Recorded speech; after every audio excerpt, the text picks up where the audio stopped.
Hey, what's up, everybody, and welcome to my 3 takeaways episode from the Wayne B. Titus III interview that I posted this past Monday. I hope you guys really got a lot of value from this because I know after COVID-19 and throughout quarantine, so many of us were put under stressful financial times, and it really made us rethink about how we have our resources currently allocated, how we're currently taking care of our money, how we're currently making purchases, where our investments currently lie. And we have to take action maybe a little bit differently than we had thought in the past. And so I want to make sure I bring you some practical advice for you to be able to take action on, to be able to make sure that you're set up for success moving forward in the future. And you're also set up for success when something like this happens again. Now, we might not have another pandemic per se, but volatility in the market is something that is always going to happen. So you want to make sure that you set yourself up for success when there is both positive and negative volatility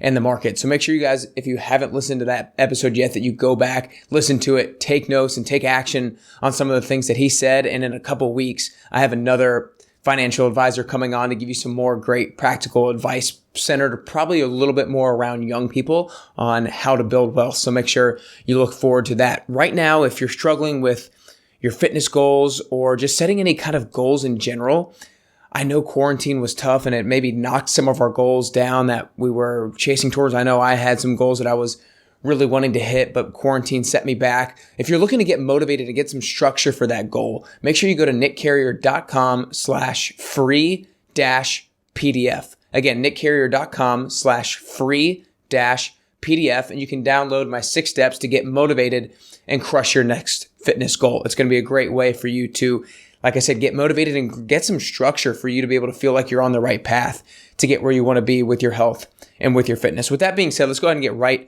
into my 3 takeaways from Wayne B. Titus III. Number 1 is know how the advisor is compensated. So he has a book that talks a lot about how to go about figuring out who is the best advisor for you. And it's called An Entrepreneur's Guide to Financial Wellbeing. And it's really anybody's guide to financial wellbeing. So make sure you check it out. But know how the advisor is compensated. There's 3 different formats or 3 different payment structures that advisors can have. The first one is the broker-dealer format, which is based on selling a product and receiving a commission. Now, that advisor's level of responsibility is called suitability. That means that they are going to pick a product that is good for you, but it's not necessarily the product that's the best for you. So they might have some sort of other alternative motive in order to get the highest commission possible for them. But when they have to choose the best, that's fiduciary standard of care. But the broker-dealer model doesn't have the fiduciary standard of care. Now, the second kind of structure is your fee-only advisors. These are independent advisors that are not necessarily tied to a financial product. They're more paid to give you advice, and they integrate all the kinds of things that you need to think about in terms of your finances. They integrate tax ideas, investment ideas, and financial ideas and strategies to be able to help you take kind of the overall glimpse and the overall view of your finances and give you information based of all that kind of stuff. The third type is fee-based advisors, and they kind of split their duty. They have the fiduciary standard of care when they're giving allocation advice. So the fiduciary standard of care, once again, is I'm going to give you the best advice or the best information possible. But they're not fiduciaries from the product perspective. So when they're selling products, they don't have to follow that fiduciary. They just have to follow the suitability standard of care. And when I go back through the recap, I'll kind of break those down simply once again.